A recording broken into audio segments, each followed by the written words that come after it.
Stomach అంటే gut అంతా కూడా డిస్టర్బ్ అయ్యి ఉండడం, ఇలా ఎక్కువగా కామన్‌గా ఈ రోజుల్లో మేము వింటూ ఉన్నాము.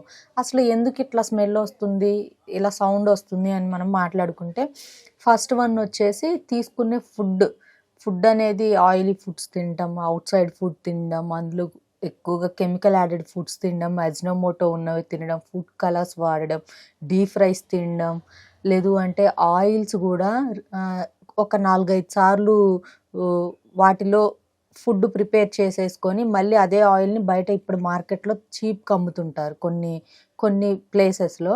సో అయితే అదే ఆయిల్ తోటి ప్రిపేర్ చేసిన ఫుడ్ని వీళ్ళు తినడం, అండ్ డైజెషన్ లేకపోవడం, కాన్స్టిపేషన్ ఇష్యూ బాగా ఉండడం, ఎక్కువగా ఫ్యాట్ ఉండేవి తినడం, వాటర్ కంటెంట్ తక్కువగా తీసుకోవడం, ఫైబర్ పర్సెంట్ కూడా చాలా తక్కువగా తీసుకోవడం, ఇలా ఉన్నప్పుడు సో వీళ్ళకేంటి అంటే ఇంకా ఆటోమేటిక్గా ఇటువంటి ఫుడ్స్ తిన్నప్పుడు ఏమవుతుంది, మనకి ఇండైజెషన్ అనేది ఉంటుంది, అంటే అరుగుదల అనేది చాలా తక్కువగా ఉంటుంది. సో అలాంటప్పుడు ఏమవుతుంది, ఆటోమేటిక్గా మన ఇంటెస్టైన్లో ఉంటుంది కదా, మన కోలాన్లో, అంటే పెద్ద పేగు అంటారు.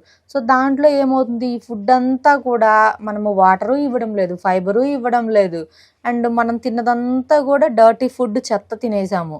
సో అప్పుడు ఏమవుతుందంటే మన కోలాన్, అంటే మన పెద్ద పేగుల్లో ఇది మొత్తం కూడా పేరుకుపోయి డైజెస్ట్ అవ్వడానికి కొన్ని గంటల టైం అనేది ఇది తీసుకుంటుంది.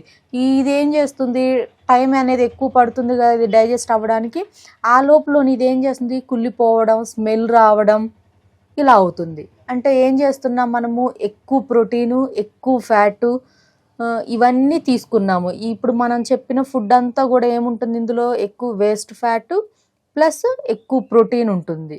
సో వీటి వల్ల ఏమవుతుంది, ఈ రెండు మిక్స్ అయినప్పుడు అది మనకి డైజెస్ట్ అవ్వడం చాలా కష్టమవుతుంది. టైం అనేది, ఇది ఎక్కువగా టైం టేకింగ్ ప్రాసెస్ ఈ డైజెషన్కి. సో అందుకని మనకి ఈ విధంగా స్మెల్ అనేది వస్తుంది.